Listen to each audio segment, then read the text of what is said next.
All right, ladies and gentlemen, welcome back to another episode of the Movie Mates podcast. I'm back here with my co-host Connor Newton, and we're back here talking about a movie of my choice this time, called The Minority Report.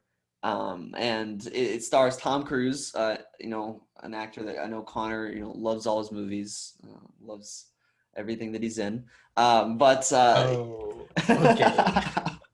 I'm just messing with you, but we can go into this movie, Connor. I don't really know where to start other than I've never seen this movie before watching it, obviously, like this past week. And I know you said you hadn't seen it either, correct?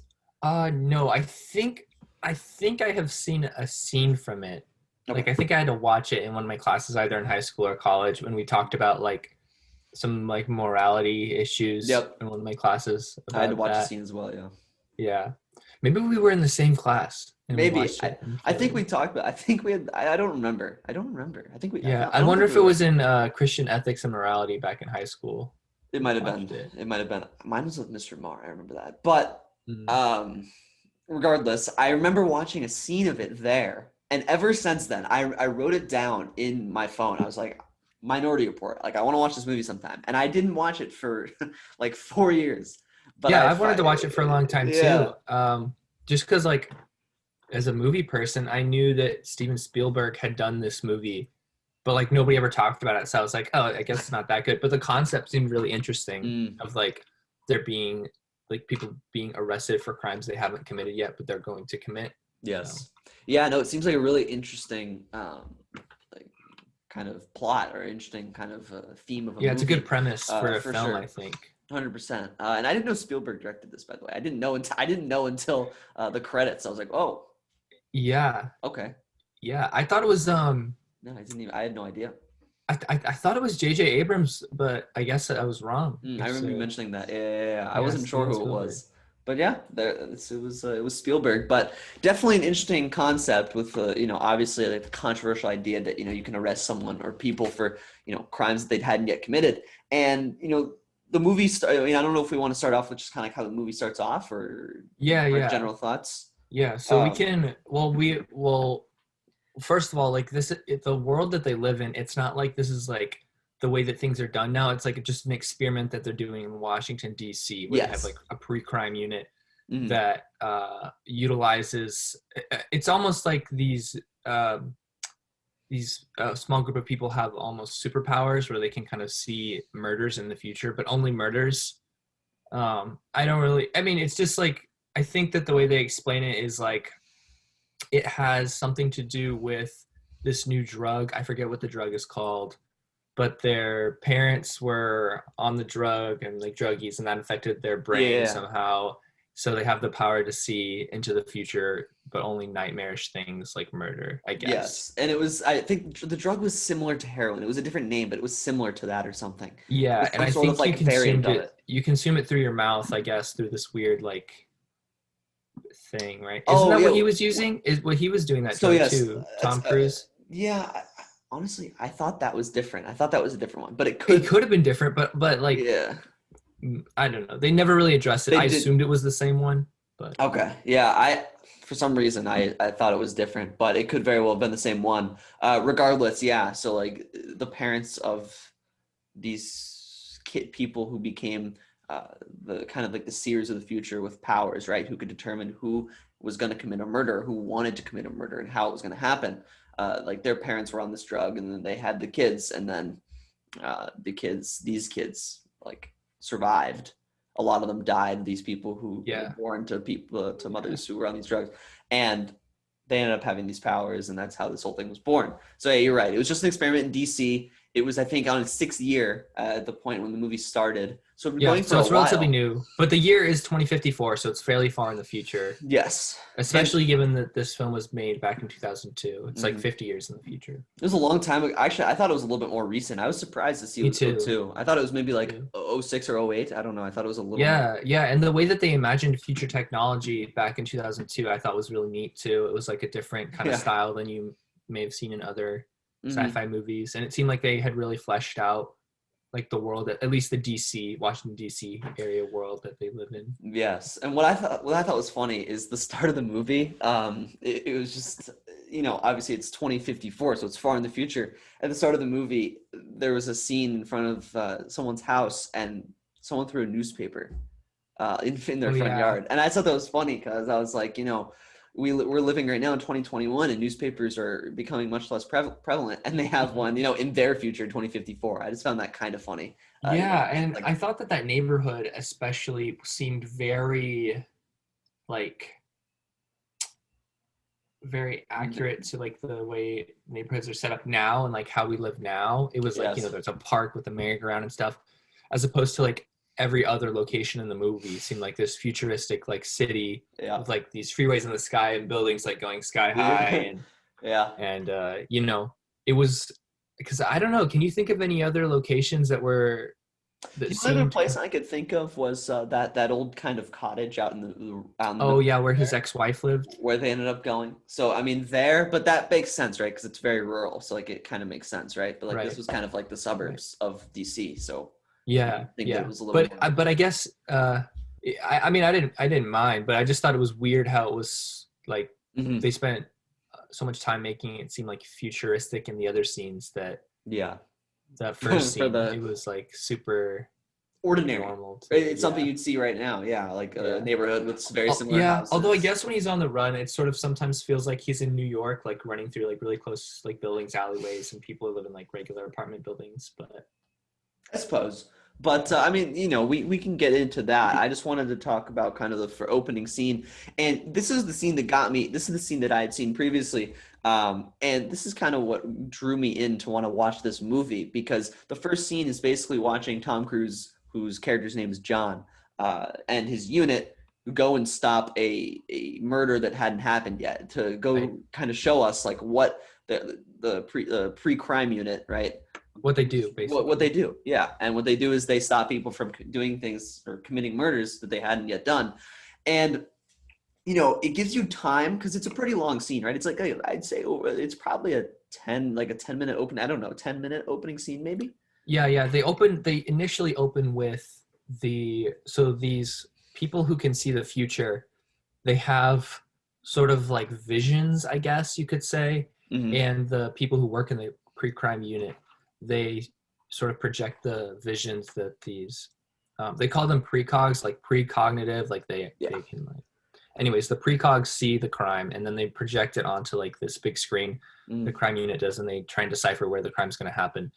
But the first like few shots of the movie are the visions, and it's in like this weird kind of like filter that's like not exactly super clear, and it's kind of like what's going on, like you kind of know that this isn't exactly the main timeline of the film, Yeah. I feel like. And I kind of like how they had that weird sort of visual style for the visions, so you know that Hmm. they're like visions. Yeah, of course. And I mean, if you're kind of transmitting like some vision from someone's brain to like a screen, you'd think it's not like crystal clear.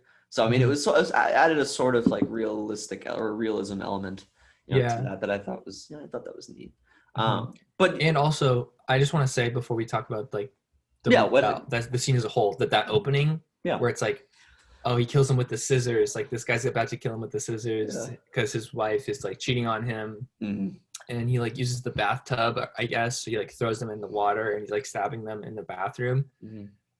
It reminded me a lot of Psycho. I don't know if you've seen that movie, the I've Hitchcock not. I've movie. heard of it, but I've not seen it. No. Yeah, it has that iconic shower scene with like the music that's like the violence, like duh, duh, duh, and he's like, you know what I mean? Oh, yeah, Yeah, and I just got a lot of Hitchcock vibes from this movie in general hmm, because Hitchcock liked to do like he basically created the man on the run genre yeah. in film.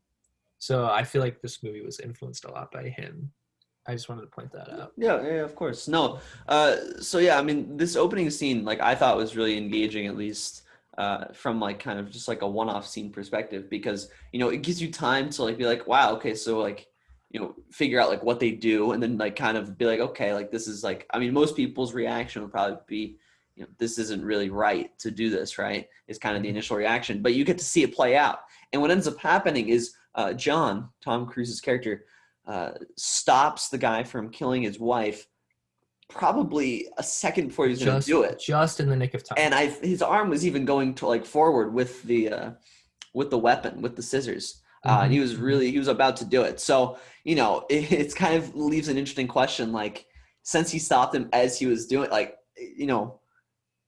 is that far off from like stopping someone from doing something they didn't actually commit? Because like, it was right. It was really close. Yeah, and I think that's why they start off with that scene too, right? Because like your initial thought is like, oh, if they're stopping people from committing murders, like they haven't done anything wrong. Mm-hmm. But then with this specific example, you're like, he literally saved that girl, that woman's life. Yeah. Yeah. Like he literally saved her life, Mm-hmm. and she would have died if they hadn't been there. So I think they're trying to show you straight Like off the bat. both sides of the issue, or like kind of like the both sides of the pre-crime idea. Yeah, no, for sure. So it was definitely an interesting opening scene, and that's why I wanted to watch it. And from here on out, Connor, just kind of the next little bit of the movie, I feel like it was just a lot of like information. Like it slowed down. It was a lot of explaining, right? A lot of just kind of like learning about what the state of the world was in, like what was really going on in the world. I don't know. I thought it would definitely slow down a little bit after this first scene. I don't know if you like agree with that in general, but I thought like definitely it slowed down for a while. Well, I mean, okay, so what happens, I guess, after that scene? So he goes back to, his job, and he talks with Colin Farrell's character a little bit, right? Who's the representative from the Department of Justice. From the federal government, yeah. And I guess you see him like running in that scene, and he buys like the drugs off of that guy who has no eyes, right? Yeah, we see him get drugs from that weird guy. It was a really weird guy. It was kind of some kind of like a little bit of a cheesy line, from that guy. Yeah, there were a few cheesy lines in here. There were. I didn't realize what was going on at that time, but like looking back, I realized that guy sold his eyes for money, because apparently, like, if you want to go undetected, right, that's how you. Yeah, it was crazy. New eyes. Yeah, they identify everyone by scanning their eyes. Yeah. Yeah, and then they literally have everybody in this like, I guess, cloud database thing or whatever. Yep. Which is kind of a scary thought also, but that's not really the main issue. But it's just an interesting. Well, it's also an interesting side issue. I don't want to interrupt you, but it's also an interesting kind of like side issue that this movie presents, because obviously as technology advances, you get a lot of information in all sorts of ways, and you see that like in this movie, you see like when they scan their eyes, they see who it is, and they have personalized ads for you, right? Wherever you go. Yeah. Right. There's advertisements, and they're saying your names. And I thought the not scarier thing, but kind of more jarring thing was later in the movie, and I'm not going to kind of jump the gun on the scene, but they send in these little like bugs, these little spiders to find John.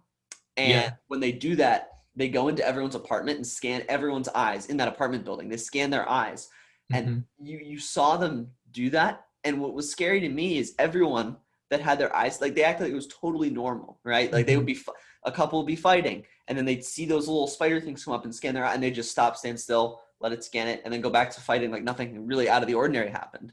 I just thought that was kind of really interesting, really neat, that like, how normalized like these people were in the movie, from like all this like, kind of an invasion of like, they just got like technology, came in and scanned their eyes, walked away, like, Yeah, and there was that mother who was really upset, like you're scaring my children. But she still like made them do it. She's like, this is just what's got to happen. Yeah. And she was kind of mad at the guys who were doing it. Like, I mean, obviously it's not an everyday occurrence, but of course I guess this is what people accept as necessary to keep murder from happening, right? Yep. Anyways, back to what I was saying before. Yeah. I do agree it was a little bit slower after that first scene, but I think some of it was like pretty necessary. Like when he was at home, he sucked in his little drug or whatever, and he watched those like memories. Like he had like memories on a disc, sort of. I don't know if they were like videos. I suppose they were, because his wife was talking about a camera, but he watched stuff with his son and his wife. And I think you can tell that his son, or I guess you just assume that one of them is dead or both of them is dead, right? I Mhm. assumed both of them were dead. I did as well. I assumed both Yeah. of them were dead. And I mean, did we like see any effects of the drug that he took? Because I really thought they were gonna like, when he took it, I thought we'd like see what he was gonna see, but it seemed like pretty normal. Like it was just kind of like Yeah. placebo, right? Yeah. It seemed more, if anything, it seemed more like he was using it in the In a way that like, coping way. yeah, in the way that an alcoholic would Yeah. use alcohol after like a trauma, like Yeah. not that Right. just to like dull your senses and like take away your pain almost is Yeah. what he was 'Cause for using. some reason, I kept expecting it to like enhance, like, like maybe it would help him, like, see, like, feel like he was there with his like wife and kid. I don't know. I thought like it would enhance that experience. Yeah. But I guess not. Yeah. I think you're right. Um, Yeah. But I did like that's when you kind of get to see like his personal computer technology. They have those weird like clear discs things and he mhm. has like a wall screen. And so, I Yeah. mean, I was fine with that. And then the next day he goes back and then that's basically when the inciting incident happens, I guess. Yeah. And before we move to that, I mean, you are right. I mean, I said it was slow, but I think it was good to, get a little bit background on, the main character. It was good to, obviously it was, Yeah. I mean, it's important to know that he lost his son, right? yes. And we don't really know, right, what happened to his family, but obviously we know something happened, right? And Yeah. He it obviously lives by seems, himself now. And I like the technology they have with like those weird car things that are not really cars, mm, but they're like self-driving, I guess. I think they're I self-driving, think they're right? self-driving. Yeah, I think so. Yeah. That was my understanding. And I want to point this out because I thought this movie overall was fun, and I liked watching it, and it was a good movie overall, I think. But you know, I have to keep remembering it's 2002. But you watch it and you're like, this is 2002 CGI. Like, you know Yeah. what I mean? But it does I think they did handle it well for 2002, right? Like Yeah, yeah. they didn't try and do too much. Like they didn't try and do things that they couldn't really handle. For the most part, I felt like I don't know if there's anything in particular you're thinking There of. might have been there was one time and I thought they did a little much, but again, like for 2002, I think it was good CGI. I Mhm. really did. Are you thinking But about when he's trying to like I was thinking run away and he's like jumping on the the cars. Yes, yeah. he was jumping on. It was kind of like a Mission Impossible esque chase scene, and he was running away, Yeah, and and he's the speed at which it's descending too, it's like can anybody really do that, right? Like yeah. But anyway, he jumps like from car to car while it's falling down the side of it, or like driving down the side of some sort of building. it's like a freeway slash It's like a building thing, freeway that's like but it's going vertical. vertical. It was really weird. So it was going down the side of the freeway or whatever. Yeah. Um, and it was just kind of it looked a little Yeah, I agree. unbelievable. But And then other he than like that, jumps and then he jumps off of it into a building and doesn't die with that immediate change of momentum. But yeah. But hey, if it's a Tom Cruise movie, you have to have some some unbelievable stunts, yeah. action, some stunts. Yeah, exactly. So they had to get that in. Mhm. But yeah, that was the only time I really thought the CGI was Okay. like really questionable. But Yeah, yeah. you have to remember it's Um 2002. right. Can I bring up another thing before we get into like Yeah, of the course. main conflict of the story? Yeah. The idea that like all premeditated murder has gone away and they call that like a brown ball because the machine can like tell who the victim is. I Yeah. say the machine, I mean like the precogs connected up to the technology, whatever. That gives them the name. Yeah, they can tell who the victim is and who the perpetrator is. Like they can tell their names, Mhm. and it comes out on either a brown ball or a red ball. The brown ball means it's premeditated. The red ball means it's a crime of passion, right? So it's just like in the Makes moment. sense. Right, red's more. And yeah, I thought that was a pretty clear way to explain the technology and like what they've achieved so far. There's not really any premeditated murders anymore. Mm. But I'll get to that in a second. I just wanted to make that clear because when we talk about this next scene where where Tom Cruise's name comes up, Mm. yeah, I think that's important to remember the difference, right?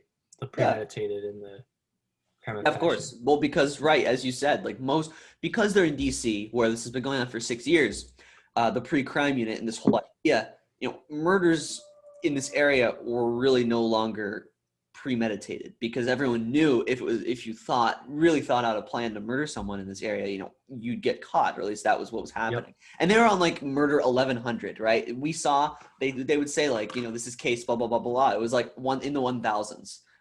So they had solved well over 1,000 of these and stopped well over 1,000 of these premeditated murders, right? Right. So it was well established. Like they knew they could figure out what you were thinking, right? Which is another scary thought, right? But yeah, like they could figure it out. So that's why most of the murders were not premeditated, and they were mostly like crimes of and like you can tell emotional crimes. and you can also tell that Tom Cruise's character, he's the chief basically of this unit. You can tell that he has been working there for a long time based off his relationship with like the director. I forget his name. Lamar. Yeah. Yep. Based off of their director, or sorry, their relationship, which is also important to know.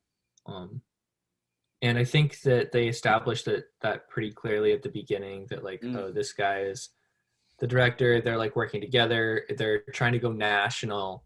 Yep. Basically, they're trying to prove that their method works so that they can expand it. Yes, nationally. Yep. But they don't want it to be taken away from them. I was a little bit confused what they meant by that, because they're like at the beginning of that conversation, they're like, I'm not gonna let them take it away from us. Well, but yeah, because what they wanted is they wanted it to go national, but they didn't want the federal government to take control of the whole operation. They wanted John and Lamar wanted to be like kind of the de facto like leaders of their respected like groups, both like the executive and that makes sense. Yeah. But I guess, what does John have to do with that, right? Like he's just the chief. Like, he has no real say. He's like, I'm not gonna let them.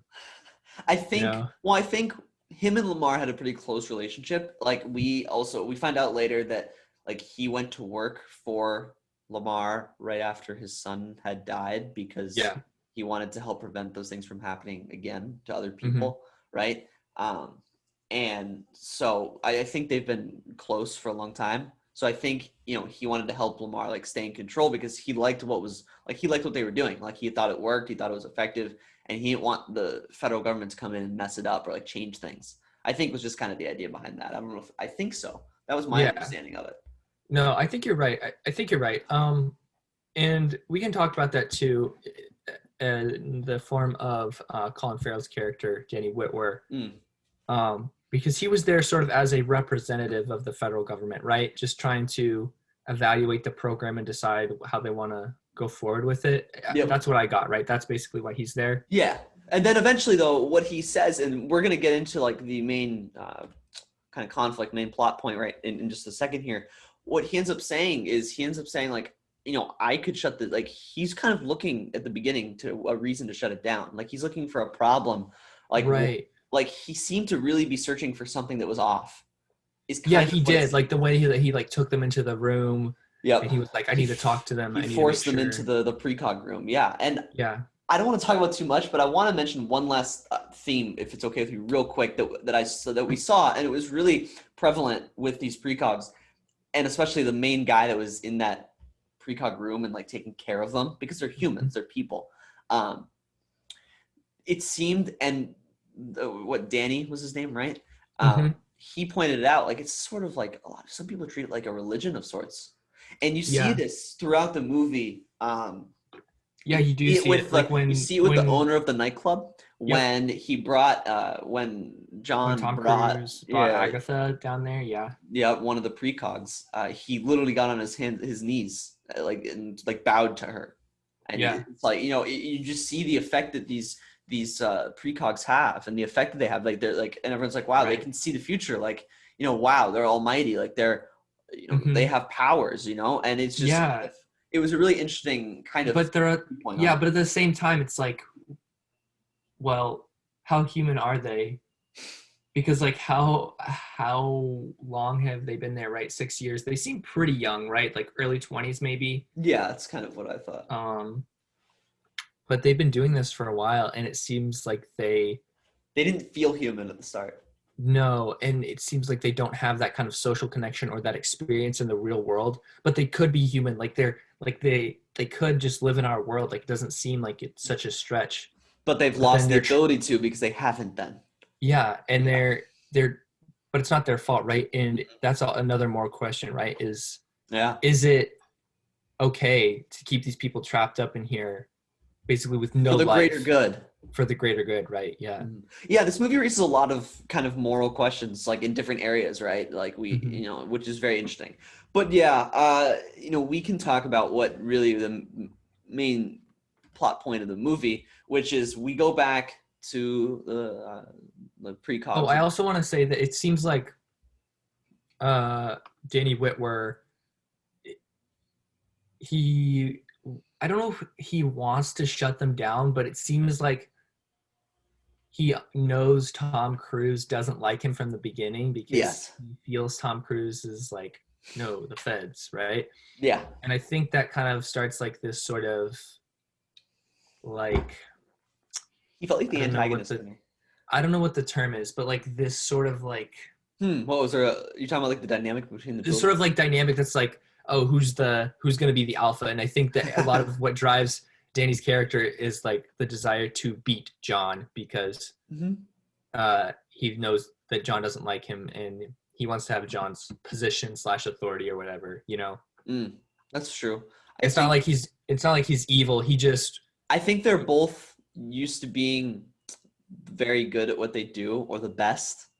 And I think he wanted to be better than John in a way of I like think they're I both can very similar characters. I think yes. yeah, which Like was fun to watch. like if the I like movie was that. shot from Danny's perspective, you would think that John is like kind of The like bad the guy. antagonist, Yeah, yeah, the yeah, bad guy at the yeah. start of the And movie. Danny wasn't a bad guy, right? He was trying to No. do the right thing. So No, yeah, he was definitely trying to do the right thing. And I thought he was kind of like the bad guy at the beginning, yeah, I honestly. thought he was the antagonist for most of the movie. Yeah, yeah, I did too. For most of the movie, in fact. Yeah, you're Yeah, right.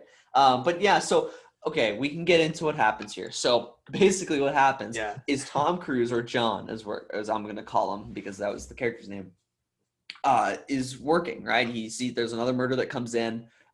There's okay, he has to get ready and like watch the video, get ready to go stop it, and the ball that rolls down uh, has his name on it as he grabbed it before anyone else could see it. But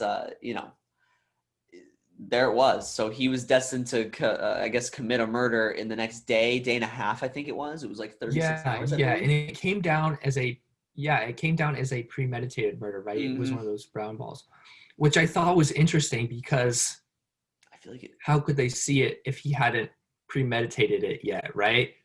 And there Like was I the thought first the whole flaw. There was the concept, first flaw in the system, in my, right, that you see. right, right, uh, because obviously he hasn't premeditated it, which means somebody else premeditated that murder at that point, right? Yes, Um, which but I no, go ahead. Go ahead. wait. Okay, so before that, there was this scene where he went to the archives, right? Why did he go to the archives again? The archives, Or he not the or archives, but you like mean like the place where the precogs are? no, he went to the place where all the potential murderers are like frozen in time or Ah, whatever. yes, yeah. I thought of it as just a prison. That's basically what I thought of it. With Yeah, everyone but who he was went like, there.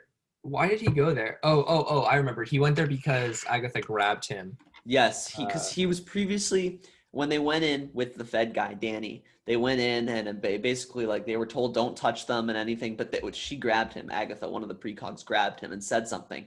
Um, I don't remember what it was, um, but basically, I think he ended up finding a vision of Anne Lively, and that was the first kind of vision we yeah, but saw of Anne Agatha's Lively. vision was missing, which he thought was kind of weird. Yeah, so he went to investigate. And that's why he went to the prison to see if they Yeah, could pull up the records of uh, right. Which Agatha's visions.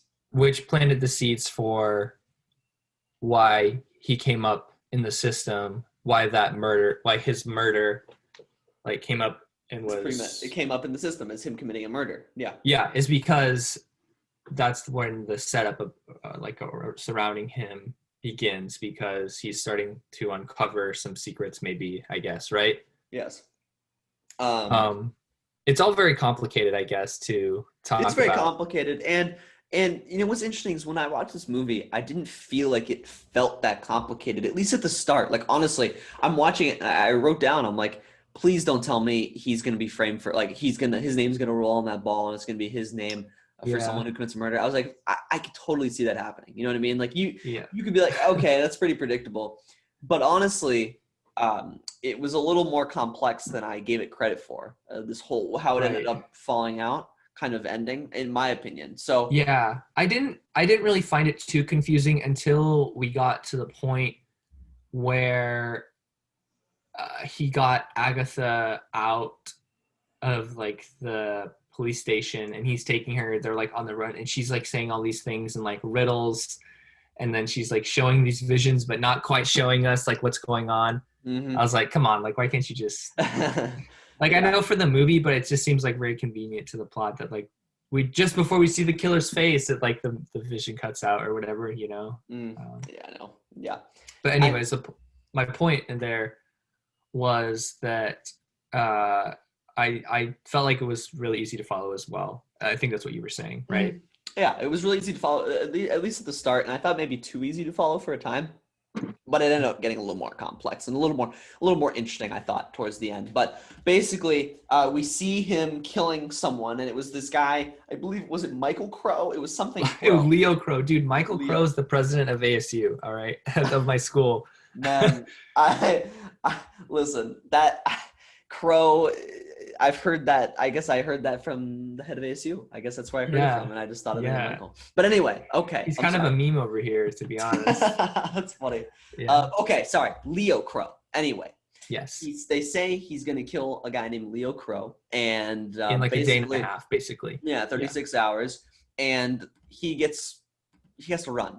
Basically, I mean, he has to run. And the guy in the temple, right, with the precogs saw the vision and was like, he was nice enough to give him a few minutes head start. So basically, he gets away and finds the Fed, Danny, in the elevator, and they kind of have an altercation. I thought they were going to get into a full-out brawl, but turns out John just kind of threatened him to get out of the elevator, I guess. Yeah, which, I mean, I was fine with that, because Danny didn't know exactly what was going on at that point. No, he knew that. No, but he knew that he did drugs. He knew that he did drugs.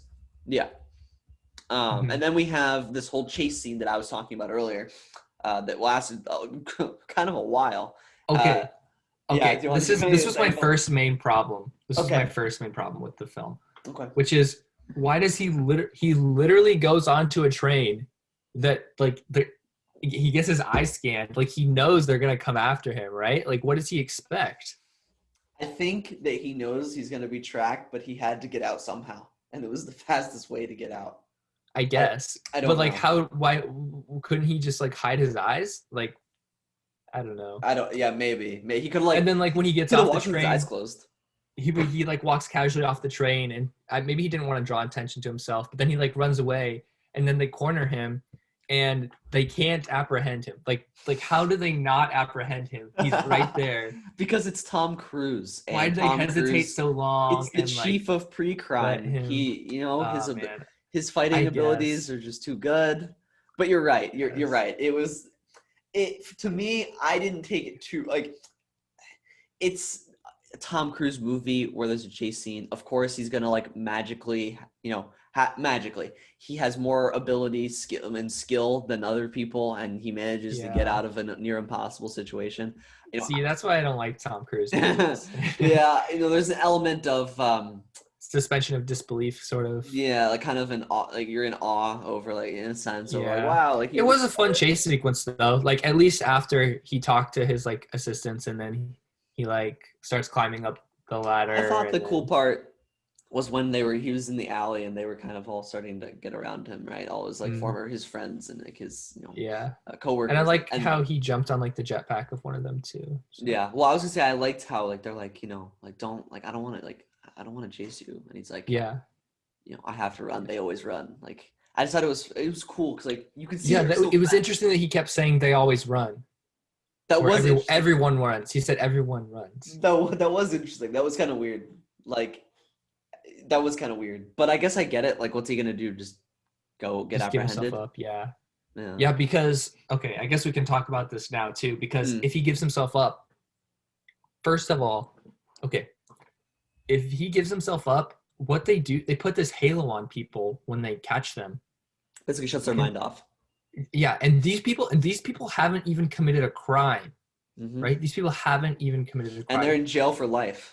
And they're in jail for life. They're not even in jail, dude. They're like asleep. Trapped. They're in a permanent coma. Yeah. So basically their life is over, right? Basically, yes. And like I was like, I don't know, dude. It's like they don't even They don't give because they don't give them a life. Yeah, they end their life basically. right, because real life killers, like they would have a better sentence than that. It's people who actually committed their crimes, right? What it creates another moral issue, which is that people who right basically ending their life in a sense, putting them in an endless like forever sleep where you can't wake up from. Um, is it justified to do that to someone who hasn't committed any crimes? And Right. I guess to them, yes, because they prevented the crimes and they thought that the system was infallible, right? So there might be an argument, right, if the system of pre-crime was like, it couldn't do any Infallible. wrong, right? Yeah, Right. but that's Right. not the case. But you also have like even in today's society, people there are situations like the one we saw at the beginning of the film, right? Where the cop just manages to stop someone from Yep. killing someone else, right? Like that happens in real life, Yeah. right? And it's for sure that this person would have murdered this other person, or Yes. at least it's fairly certain that that would have happened. Mm. But they don't get charged with murder, right? They get charged with attempted murder, you know, Yep. Because they which didn't is a actually do it. less severe crime. Sentence, yeah, of course. Yeah, And and makes sentence, sense. yeah. So and these people that they're capturing, they don't even get like a trial or anything because like what's a trial going to do? There's no like facts to prove, right? It's all based off of like Yeah. this precognitive thing. Yeah. There's no And evidence. yeah, so it's like how is the law? It seems like there's no like people don't really have their rights, and that they Yeah. do in our Yeah. world. Yeah. And what I like about this movie is like it shows you the dangers of just like of blind faith in a sense, right? It shows you the danger of Mhm. blind faith in the system, shows you the danger of blind faith in um, like In authority. technology, the Yeah, law, any of technology, these, yeah. and even blind faith in to a fault. Like it becomes a cult or a religion of sorts, as we saw with the precogs with Yeah. some of these people. Yeah. So yeah, I thought that was again there was some cool messaging in the underlying parts of this movie, which I Yeah, thought were good. yeah. I just wanted to bring that up because I thought that that was weird that they were giving Mhm. such a severe punishment to these people Yeah, without a trial, and in contrast to like people who actually commit crimes. yeah, yeah. No, for sure. But getting back to the main plot line, we this chase scene finishes. John goes to he goes to the Tom John, yeah, yeah. founder. He goes to the founder or the creator of pre-crime, and this was a problem I had with this movie, but it happens in a lot of these sort of action movies. There's a convenient founder of the Yes. system that they go talk Yes. to Dude, just this is explain exactly what I information thought. to Exactly explain what I thought. information to the audience, and it's just kind of lazy, you know what I mean? Like She find wasn't even mentioned before earlier in the movie, by right? by anyone, not even by Lamar, the Yeah, guy who was in they could have charge. had like a TV thing on the background, to Mhm. bring her up in a conversation, but Mhm. no, nothing. A flashback and anything. Yeah. So Yeah. that bothered me. I was kind of disappointed in that, but we did get good information, I suppose. She basically said that the precogs do make mistakes, or that there are They multiple, can make mistakes. or Yeah. there are multiple timelines, paths that one can take that the precogs see. Mhm. And she basically said like, yeah, it's the girl. She's the one with the most power. I guess it was kind of made clear. Agatha is her name. So Yeah. that basically becomes John's mission is to go get her and find. They call it the Minority Report, the one that's not, The one that broadcast. Agatha has that could be a different outcome. Exactly, that's the one that's not broadcast or like seen, but the one that no one really knows exists, but Right. it's there, right? Because yeah, John thinks that he might have. This is Tom Cruise when I say John. He Yeah. thinks that he might have a Minority Report that shows him not committing the murder, basically. because he doesn't right? even know who this crow guy is. Right. So And he he's thinks, like, and I also think that that's when he begins to think like, oh, maybe that's that other file that was missing earlier that I found like in Agatha's database. That was maybe a Minority Report that someone got rid of for some reason, right? Yep.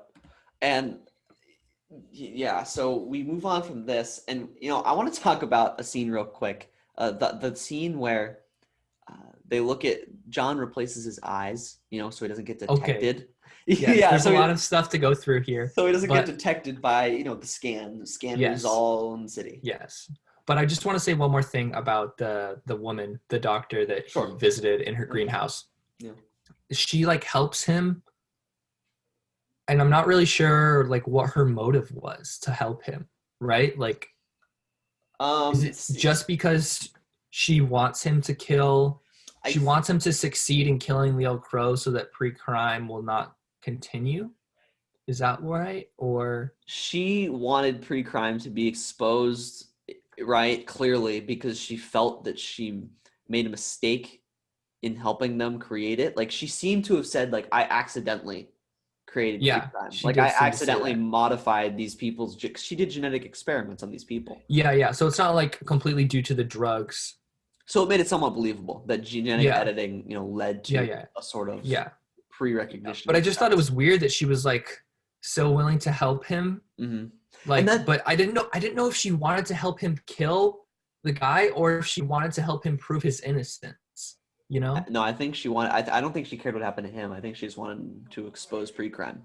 I don't think Yeah. she cared what happened to him. I mean, I guess. But But then, the like, the issue with the issue with these kind of characters is that you don't get you don't get enough answers, because it's a one-off scene to get us information. yeah, and the way she's talking too is like is she's needlessly vague to cause him to ask more questions, basically. Exactly. It So reminds me of when you were talking about the Maze Runner and how they just explained everything to us. But the yeah, difference to me in that movie is that the character was learning with us, so it was more yeah. believable because they had no memories. But yeah, so I thought this was kind of, it was like I said, it was a little bit lazy in my opinion. It wasn't a But bad scene. It was just kind of like I felt like it was lazy writing. yeah, You know. basically. But yeah, so do you want to talk about the scene where he replaces his eyes? Is there anything in that scene that kind of is worth Uh, mentioning to you? oh well, I did think that the doctor that worked on him was an interesting character. It was. Certainly. Like, cause apparently he had been arrested by Tom Cruise's John. character before pre-crime was a thing, right? So back when he was a regular cop, I By the way, assume. yes. By the way, he was weird. He was very strange. Him and that lady were very weird. Yeah, Uh, yeah. They were Apparently just weird. he used to burn his patients. To test He's how long they would burn, it was really Yeah, he would weird. like torture people. And I guess he somehow got out of prison as a torturer somehow. But murders that aren't committed, they're in jail for life. Yeah, It was just weird. But anyway, yeah. yeah, he was And it out. seemed like he had a kind of a chip on his shoulder against John, right? Like the way he was like talking about his experience in prison. Yeah, yeah. I couldn't tell if he like. It seemed like he wanted to do something bad to Tom Cruise's character. I don't know if you got that vibe too. It did. I mean, he didn't. Yeah, I did keep thinking he would do something bad, like he'd take the money and run or something like. I kept thinking he would do something like he'd mess with his eyes, like do Just something like take wrong his to eyes them. permanently or something. Or, Yeah, I mean, he could have, but all he really did was like leave a moldy sandwich in the fridge. It was kind of weird, right? yeah, Like there was that yeah, nasty sandwich and the good sandwich, and that was all. Like right? Like yeah, yeah.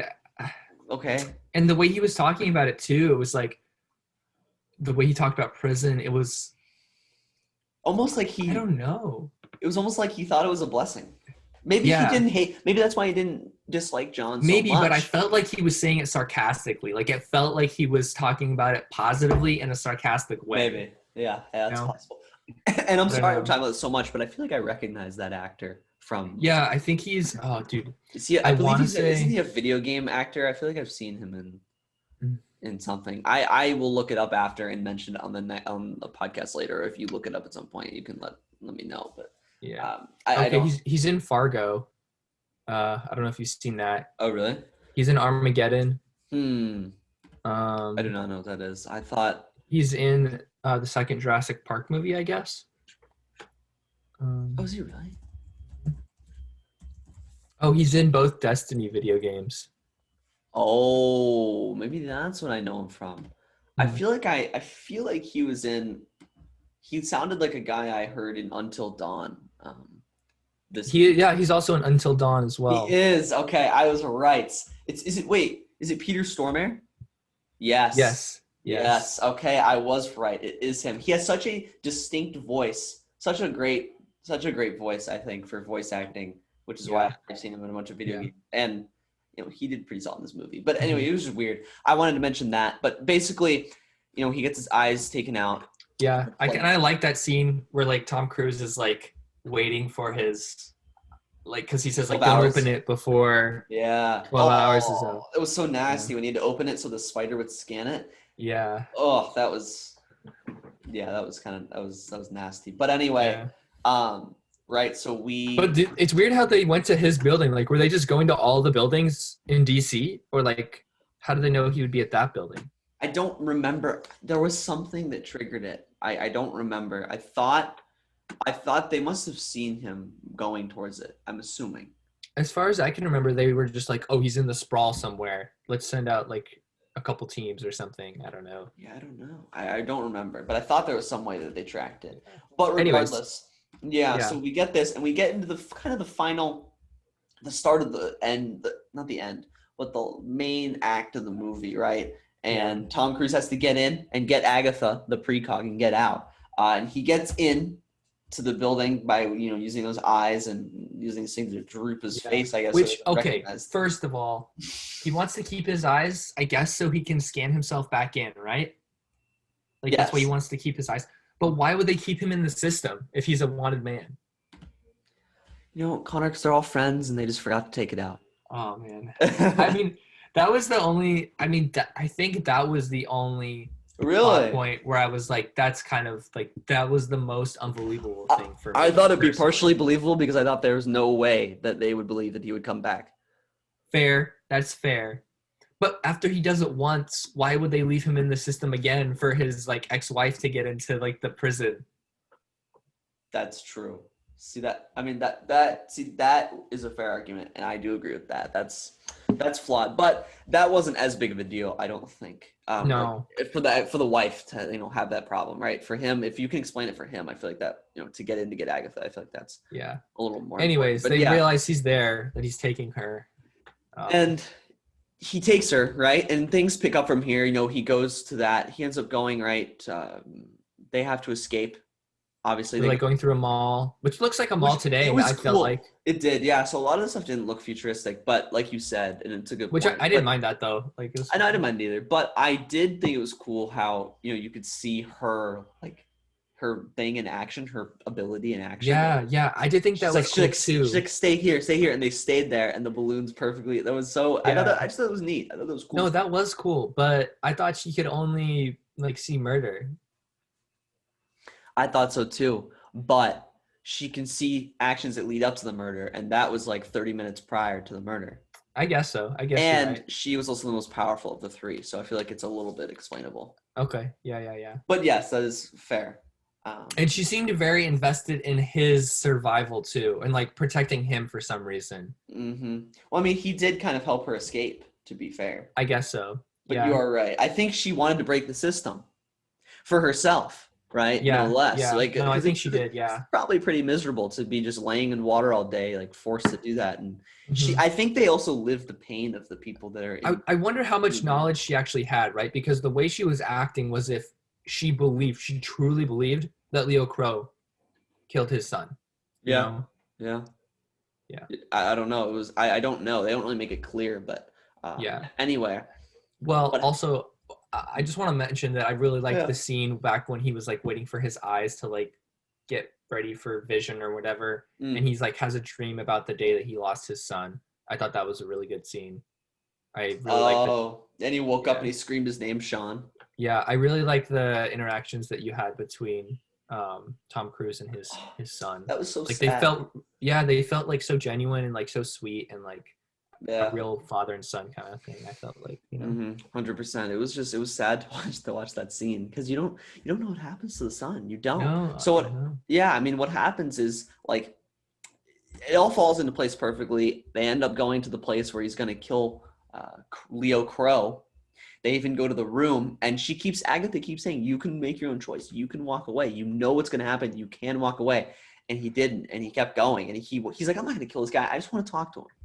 Yeah. And then he finds a picture of his son in the guy's room, along with pictures of a ton of other children. And you can make your own conclusions as to what this guy is and what he did. and obviously John is very angry and gets mad and he starts clocking him and yelling at Yeah, him. and it's not, even though he's a very like professional cop, it's very believable that he would kind of break like that based off of what we've seen in the rest of the movie, based off of how he's traumatized he is. Yeah, about the death of his son. Yeah, and I thought that was a really good scene. I really liked that. And scene. I thought it was a really good scene because you could see the change in emotion when he thought his son was alive. Like, is he alive? And then realizing, oh, he's not. Like, or at least the story that got told, like he's not. Yeah, right? And the other guy in the room, Leo Crow, he acted like I think someone in that situation would act, right? Yes. Like initially you're like, oh man, this guy did kill his son, right? And the way he's acting, like when Tom Cruise is like, do you know who I am? He's like, you're somebody's father. Like, I don't know. I feel like in most movies the guy would be like, I don't know, I have no idea. But like he like came to that conclusion. Yeah. But I mean, then we find out that he knew all the time. Yeah. And but so I do think but I do like the way that he like the conversation they had felt more like a real conversation that some people in that situation would have, like as opposed to other movies where like somebody's mad because they finally get to confront the person who killed their brother or whatever, and the person has no idea who they are, Yeah. So like we finally get to this kind of climax point, and Agatha's still there, just like, you can choose like to not kill him. And I thought this was gonna be the climax of the movie. I did too, and I thought he was gonna do it. I literally wrote down like John's gonna kill him. He's gonna kill him, and then I was like, he didn't. Wow, I was like, wow, he actually didn't do it. And right there, you realize like this whole thing's not predestined to happen. Like these things aren't. There's another way, right? There's another path that these people can choose. So the system isn't like. Or is there? Or is there? Well, because he basically ends up dying exactly like Agatha saw it. True, but he didn't die at the exact time that he was supposed to. That's true as well. So, because then they have that conversation about how he was set up. Yes. And he was set up, and the guy was getting paid to die. He was getting paid. His family was getting paid for him to die. That was crazy to me. But dude, that reminds me of. Have you seen Selfless? I have not. Yeah, I mean, basically in that one. Is that similar thing happened there? Well, it's like rich people. If once they get old and they're about to die, they can pay to have their consciousness transfer into a younger body, basically. Oh, okay. So that's like Altered Carbon-esque. Yeah, but and the idea is that the body that they're getting transferred into is like a completely fabricated, like grown in a lab body. It's like Altered Carbon, yeah. Yeah, but what really happens is people sell their bodies for money. Like if I had a family, I could sell my body, and then they would pay for my kid's education, basically. Crazy. And my body would be used as a vessel for this other old rich person, basically. Crazy. Yeah. But this was obviously this was the turning point in the movie, and then things kind of pick up from here. We see the federal agent Danny. We finally see him, and he's in John's apartment. He seems to have gone to John's side.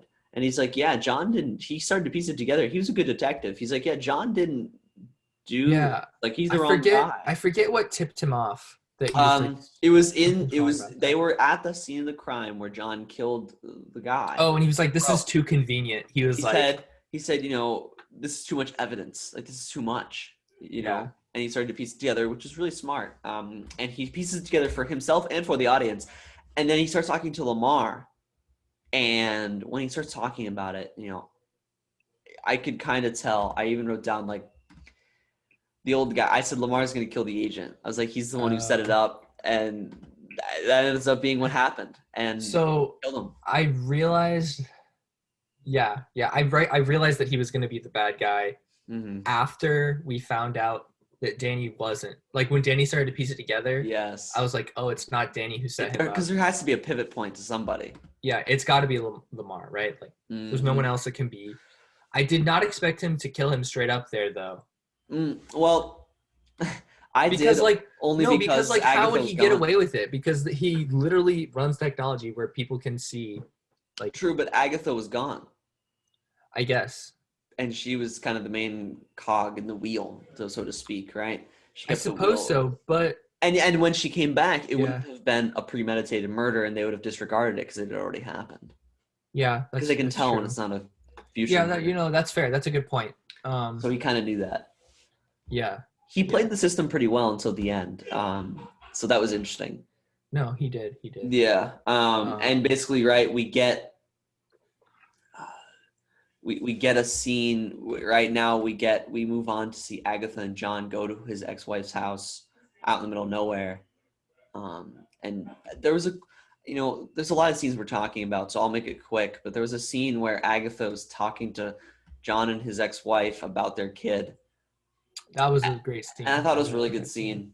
It was really strange. I thought for a second the kid was alive and living with the ex-wife. I'm gonna be honest, with all the stuff that she had of like, Oh, like the really? baseball mitt and the baseball. I Mhm. was like, oh, like maybe like, but no, she just like kept them as like, I guess memories, or like, what I mean, like from the past, I suppose. But anyway, Yeah, Agatha like tells them like what their kids' future, what Sean's future would have been, um, which I yeah. thought And was I kind think that Tom Cruise, like as much as I dislike Tom Cruise, I think that he's a really good actor, and I think that he really brought that scene to another level. mm, And I think he really he really brings like a lot of emotion to action films, which is like kind of cool to uncommon. see. You know what I mean? Yeah, you don't see that very often. And Hmm. because he was in it, they were able to do that, which I thought was neat as well. I thought it was a really well done scene. That's why I wanted to bring it up. Uh, Yeah. No, I agree. and I think the actress that played Agatha was pretty good. Like I know it was a limited role, but like I thought she did a good job for what she had to do. I thought it was Yeah. pretty good. Like you could Yeah. see like the you could see the constant like pain in Oh different yeah, I ways. think a lot of the actors did a really good job in this film. I mean, there was one who Uh-oh. there was somebody, and I was like, oh, this is not us. The I don't remember if it was the wife or not. ex-wife, it's I possible. think it might have been her that I was like, there was just a couple lines where I was like, oh, That's fair. I thought a bunch of the side characters had some of cheesy lines, like we mentioned, but yeah, it's okay. yeah, So basically, John gets arrested. He couldn't get away. Agatha warned him too late. I'll tell you that. But they didn't get away. They went back. It seemed like I was like, wow, this is kind of depressing. This is kind of sad. Um, but then we get a really cool scene with the ex-wife and Lamar. Uh, well, what were you gonna say? Something? I just wanted to say that he has the realization at that point that he's being set up for his knowledge about like Anne Lively's murder. Yes, he did. You're right. I'm sorry. Right before he got captured, he said like he pieced it together and was like to Agatha like what happened to your mother, right? He was like he Well, pieced yeah, together I Anne don't, Lively was her mom. I yeah, I guess he put it together that it was her mom based off of the words she kept saying, right? Because I think the way she was talking about It like was like she just wanted her their little girl back son, too, or something like yeah, like that. the way that she was Yeah, talking about their son, she mentioned something like yeah. I mean, about another like example of somebody talking about something vaguely for no reason, but yes, you know, but I thought that had more of a purpose, right? Like you I know, guess, but she could have just said like that Anne Lively was her mother, right? that's Like, true. That's true. They wanted a revelation moment, yeah, I suppose, but still, we found that out, and like I said, we get a good scene with the ex-wife, John's ex-wife, and Lamar, which I thought was well done. It was cool because Lamar, yes, she confronts Lamar because she knows now because she heard John talking about it with Agatha, what happened with Anne Lively and how the precogs don't always work. And basically, she's like, "Who is Anne Lively?" And Lamar said he didn't know, even though we can kind of figure out at this point that he obviously knew yeah. and He's that he obviously was the one who set involved it in up. some For way some and he set reason, it he up. wanted Agatha's mom dead. Mm-hmm. And we figure out Um, why a little later. But yeah, he, she knows, and he kind of gets away with it. Like he's like, yeah, I'll look into it and just help me with this, and everything's fine. And he couldn't kill her because it was in his house and there was people there. But then he said like, well, oh, also at that point, Agatha was back in the like she was back with the other precogs, and yes, they probably true. would have been able to foresee any murders. That's true. So he also probably knew that. But she said that, or he said that like she had drowned Anne Lively, and that tipped off to the ex-wife. She's like, I didn't tell you that. Yeah, And so that yeah, kind of what and happened. yeah, I don't know if it was the smartest thing to tell him that. She's like, Yeah, that was she's not just great. like, oh. I did say that. You know what that means? Uh-oh. Yeah, so that was kind of funny. Yeah, I I don't agree. know. But basically, we kind of learn everything out. We find everything out here at a pretty quick rate. She John, goes and she she frees frees. John, and then Lamar goes to that fancy dinner where they're bringing Pre-Crime National, and basically John gives this epic speech in his ear about how he found out everything, and he pieces it all together for everybody. How Lamar had, what he did to Anne Lively, how he killed her to Yeah, how keep he made their Agatha the two. precog, Yeah, which makes yeah. sense. The motive is there, so I understand that. That was good. Well, why did he have to kill her though? Like, what was she gonna do? I think she was gonna try to tell everyone that that was her daughter and that it was immoral to keep her there, and he didn't want any problems. It was Well, extreme. but don't you? But doesn't everybody know that these people are the No, daughters no, and sons of nobody real knows any people? of this thing. Nobody knows anything. Nobody knew anything about them. I guess, but like they know that they're people. Yes, but the issue is when people don't associate like strangers with like actual grounded like names and people like with emotions, like they don't think like a lot of times Mm. people don't think of them as like as human Well, I mean, I as humans. guess, You but know what I at the mean? same time, it's like if you know they're people, right? Mm-hmm. I guess what I was thinking is that people assumed that the precogs were Wanted to abandoned do what they children. wanted to do. Were abandoned children. Their parents were Mm. druggies. They had brain damage. There was no other good purpose. They didn't have a purpose to live their life, I essentially. suppose. That's what I think people thought about it. Huh. I just thought they regarded them as a sort of deity-like figure, and that they I thought like, guess oh, so. they have this power. They're fine. You know what I mean? Like Yeah, yeah, but why? But I don't understand like why it would be such a big threat to have this woman come back and be like, "Oh, that was my daughter. Give her back to me." Like, I why? don't. Why is it? Again, I don't think. I think he overreacted, and I think that might be a problem with the film, Yeah, or a problem with him, like mentally his or character, I emotionally. guess. Yeah, But f- she would have caused problems, I guess. I don't think it was that big of a deal. I agree. He yeah, took it to extremes. I agree, but clearly he cared too much about his pre-crime unit yeah. No, no, and yeah. That's organization. true. And I do like the way that they explained it, like how he did it, because I thought Yes. that that was like super clear, but also really clever at the same time, and it like fit Hmm. with. And well, we did get a happy ending, right, Connor? I mean, we got Lamar ended up basically shooting himself to escape, like took the lazy way out. Right, which I thought was strange because, I didn't think it was strange at all well, because John laid it out perfectly. He said, you could kill me, but you're going to jail. You're going to get haloed. You're going to be stuck in there forever, mhm, right? Or you don't kill me, and everyone realizes that your system is flawed, mm, right? Because we right. saw the ball Well, okay, I guess my of point it is coming out, right? like why would he kill himself? Like, Just to escape the problem. right, but why wouldn't he just kill John? Because then he's basically dead anyways, and his pre-crime can continue. Because I think he didn't want pre-crime he didn't want to see pre-crime continue without him. And so by killing himself, Maybe. everyone realizes it doesn't work and it gets disbanded, and it doesn't live past him. I suppose I think so. the theme of the movie for him was like he wanted to stay in control. And if he couldn't stay in control of his creation, right, then Yeah, it wouldn't go on at all. Is kind yeah, of I think what was occurring. I guess so. Right? Yeah.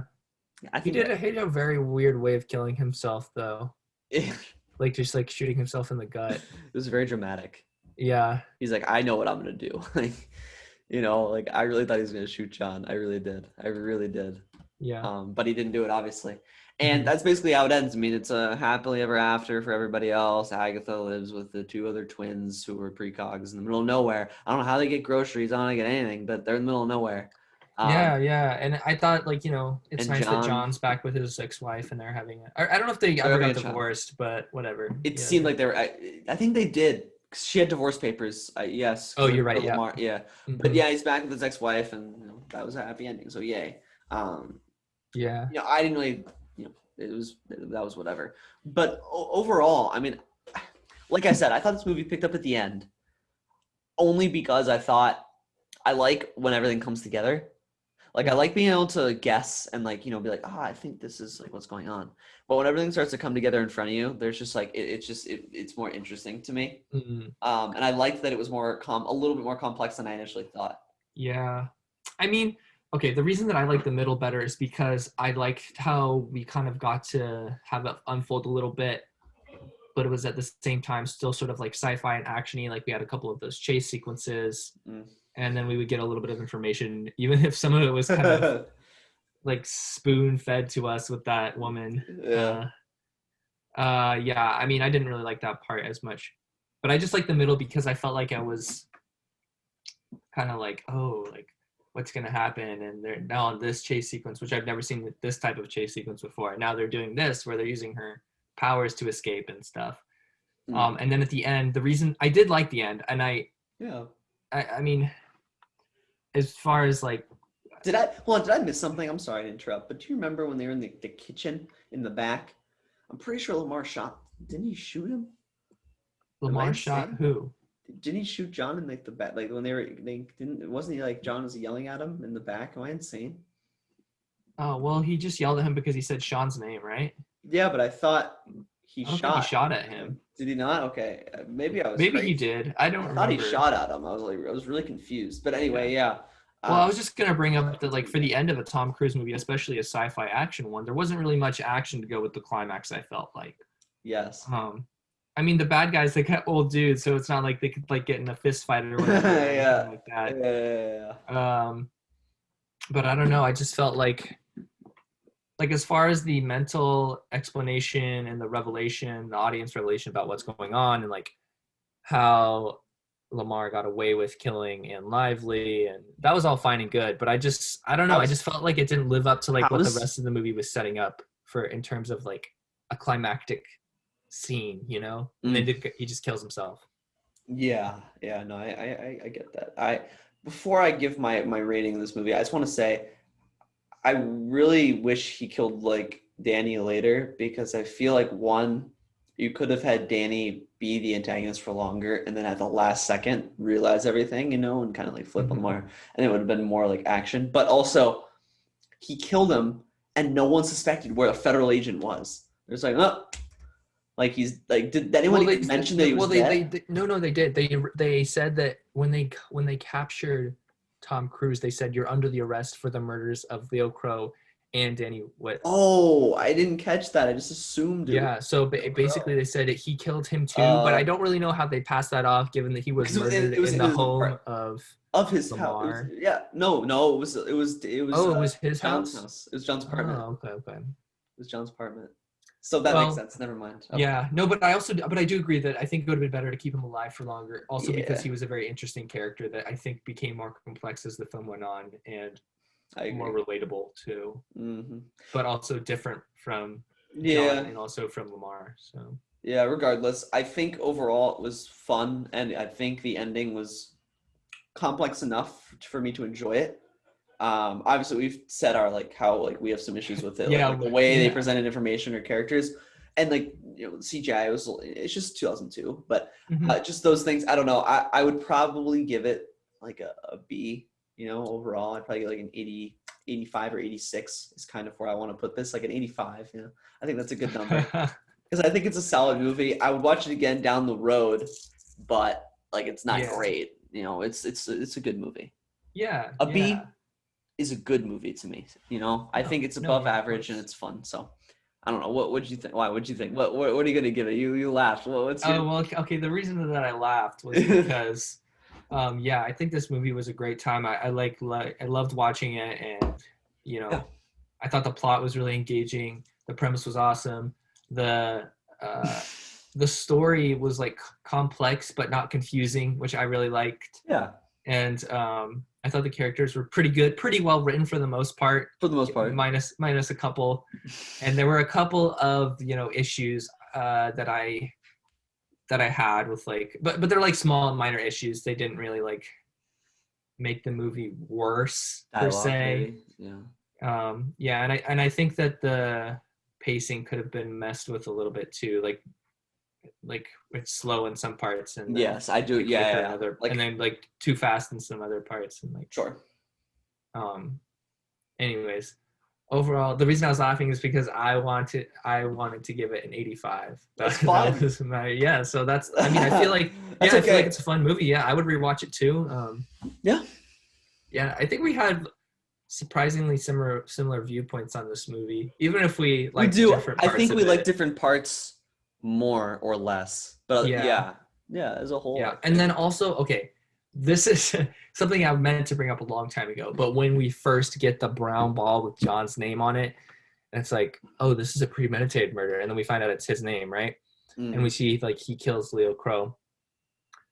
It's like, oh, this is premeditated. But then like when we actually get down to it, it would have been a crime of passion, right? Because he wasn't think like he would have killed him Oh, out of the anger of finding out that he killed yes, his son, and right? So wouldn't it, but that to me shows that it was wrong, right? It was wrong. It was just another way that it was wrong, I guess so. But right? I was just thinking like if that was the situation, like they wouldn't see it until it was closer. 100%.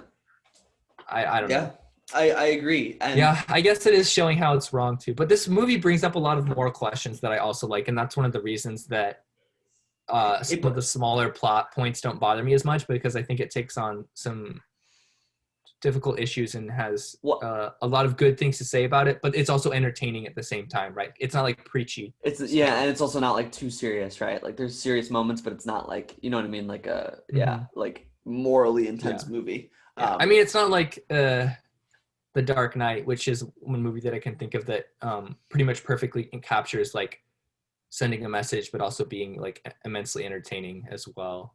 It's not Oh, like perfect in that way, well, of but course, yeah. it does its job, you It know. sure tries to be, but no, yeah, it's not. It's not. But it was a fun movie. I agree, and yeah, it was a solid movie. Mhm. Um, but yeah, I mean, I think that just about wraps it up. I guess Connor and I have very similar ratings for this movie. For different reasons, for different Yeah, parts of the movie, but you know, it was good. So you know, if you haven't seen this movie, you know, we have yet it's a to fun review watch. a movie that one of us hates or both of us hate. Look, So if we get back to me in 2 weeks, I will get us a movie that both of us hate.